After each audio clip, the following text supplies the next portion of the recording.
অদৃশ্য আয়নার সামনে দাঁড়াও, সুরত কেমন আমলে নিয়ে নাও, ব্যক্তিত্ব কেমন আপনি মেপে নিতে পারেন, চরিত্র কেমন তাও আপনি জেনে নিতে পারেন।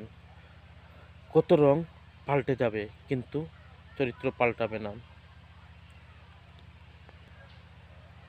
বয়সের বৃত্ত একদিন সাদা কালো একাকার করে ফেলবে, কিন্তু যার আচরণ ভালো, ভিতরটা স্নিগ্ধ কোমল, যে সম্মান শ্রদ্ধা মানুষের মন থেকে থেকে যাবে, আত্ম আত্মকি এড়িয়ে গিয়ে আত্মমর্যাদা গুরুত্ব দেয়, মানুষ মহাকালের কুলে খুব অল্প সময়ে বাঁচে।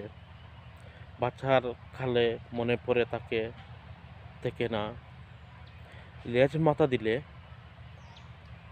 বা বাদ দিলে মোটা বছর ৩০-এর জীবন। যদি নিজেকে আত্মসম্মানে বলীয়ান করতে না পারো তবু এতটুক ওইটুক গেল। যে বাঁচার জন্য বেছে দেয় আত্মসম্মান, আত্মসমর্পণ করে অন্যের কাছে কিংবা অসত্যের কাছে হয় বিক্রি বা মাথা নত করে, তার চেয়ে কুড়ি করে বুকা থাকা সৎ মাথা বেশি মূল্যবান। অসতত মানুষের বুক বৃদ্ধি করতে পারে কিন্তু সুখ বাড়াতে পারে না, অথচ মানুষ মেহেরের পিছনে ছুটে। যে অন্যের সাথে আপোষ না করে জীবন উপসর্গ করেছে, তার জীবনের মূল্য দুনিয়ার চাইতে বেশি। যারা বিক্রি হয়নি, যাদের বুধ বিবেক বুদ্ধি পচে যায়নি, তারা মরার পরে আরও বেশি অস্তিত্ব নিয়ে বেঁচে আছে। যতদিন বাঁচবো ততদিন মাথা উঁচু করে বাঁচতে হয়। যদি ন্যায়ের মাথা নত করতে হয় তবু বরণ করে নেওয়ার কারো কারো মৃত্যু জীবনের চেয়ে অনেক বেশি দামি। বিশ্বাস না হলে ইতিহাস তালিয়ে দেখো।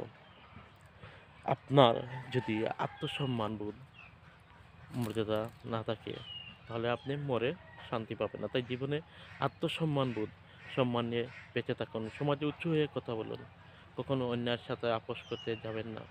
নিজের আত্মসম্মান কখনো বিক্রি করবেন না। নিজের সম্মান নিজেকে ধরে রাখার চেষ্টা করতে হবে।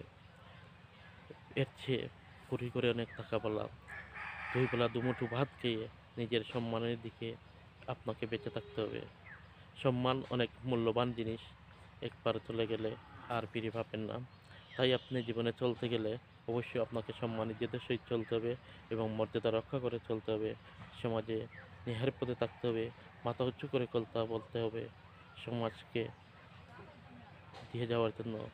কিন্তু মনে রাখবেন, আপনার চরিত্র যদি একবার চলে যায় তাহলে আর জীবনে ফিরে পাবেন না। তাই সত্য ন্যায়ের পথে চলার চেষ্টা করুন, জীবনকে নতুন করে সাজানোর চেষ্টা করুন। দেখবেন আপনি জীবনে অনেক ভালো হবে, উন্নত হবে।